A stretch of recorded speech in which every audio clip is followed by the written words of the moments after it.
hello friends खुलुमबाय नोंथांमोनखौ आंनि बड' जब इनफो यूट्यूब चेनेलाव गासैखौबो बरायदों आसा खालामो गासैबो मोजां दं होननानै थ' लोगोफोर जाय नोंथांमोना गुवाहाटी इउनिभार्सिटीनि आन्डारावहाय सेमेस्टार फरायगासिनो दङ थ' नोंथांमोना फाइनालि फर्म फिलआप खालामनांसिगोन सेकेन्ड सेम फर्थ सेम आरो सिक्स सेमनि स्टुडेन्टफ्रा थ' लोगोफोर जोङो दायो नायदिनि अफिसियेल नटिफिकेसनखौ बिनि गेजेरावनो सोरबाफोर चेनेलाव गोदानै फैदोंबा चेनेलखौ मोजां मोनोबा लाइक खालामबानो जाबाय आरो लोगोसे साबस्क्राइब खालामबानो जाबाय दा आं नोंथांमोननि गेजेराव लाबोगासिनो दङ अफिसियेलि नटिफिकेसन थ' नोंथांमोना नायना लानाया मोजां आरो लोगोसे नोंथांमोना डिटेल्सखौ नायनोबा PDF फाइलखौहाय डाउनलड खालामनानै नायबानो जाबाय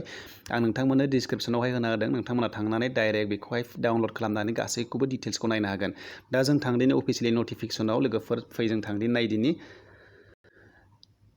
दा नैबे जादों गुवाहाटी इउनिभार्सिटीनिफ्राय फैनाय बियो मोनसे नटिफिकेसन थ' नोंथांमोना नुनो मोन्दों बियो गुवाहाटी इउनिभार्सिटीनिफ्राय फैदों आरो बेवहाय साबजेक्टआव नुदों BA BSc आरो BComनि स्टुडेन्ट 6-4-2 सेमिस्टार एरियार आरो रेगुलारबा नोंथांमोना फर्म फिलआप खालामनांसिगोन आरो बेवहाय नोंथांमोना नुनो मोन्दों बिनि फर्म फिलआपआ 1निफ्राय जादोंमोन जुलाइनि 1निफ्राय आरो बिनि लास्ट डेटखौ होनाय जायाखै लोगोफोर मानो होनोब्ला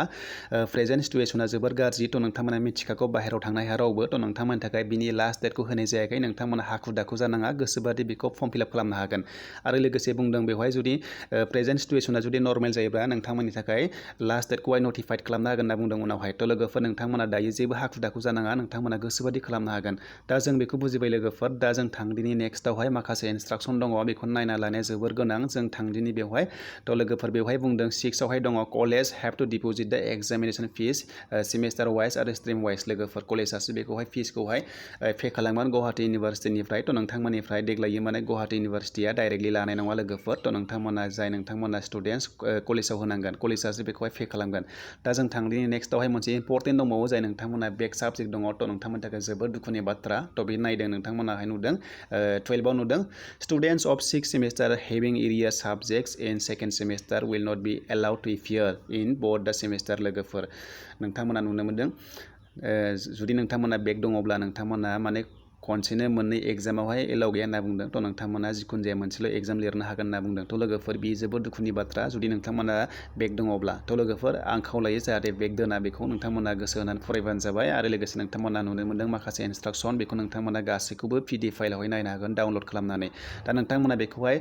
फर्म फिलआप खालामनांगोन फनावनो खालामनो हागोन लोगोफोर थ' नोंथांमोना टेनसन लानाङा फनावनो खालामनो हागोन मानो होनोब्ला बाहेरायाव थांलायनो गोनांथि गैया बोथोराबो जोबोर गाज्रि थ' नोंथांमोना नैबेवहाय नुदों माखासे लिरनाय दङ नोंथांमोना क्रमआव थांनानैबो खालामनो हागोन फायारबक्सआवबो खालामनो हागोन आरो लोगोसे IE नोंथांमोना बेवहायबो खालामनो हागोन दा बेवहाय खालामनो थाखाय नोंथांमोना नैबे लिंकआव थांनांगोन बे जादों गुवाहाटी इउनिभार्सिटीनि फर्म फिलआपनि लिंकआ बे अफिसियेलि लोगोफोर थ' नोंथांमोना बेवहायनो गासैखौबो डिटेल्सखौ नायनो हागोन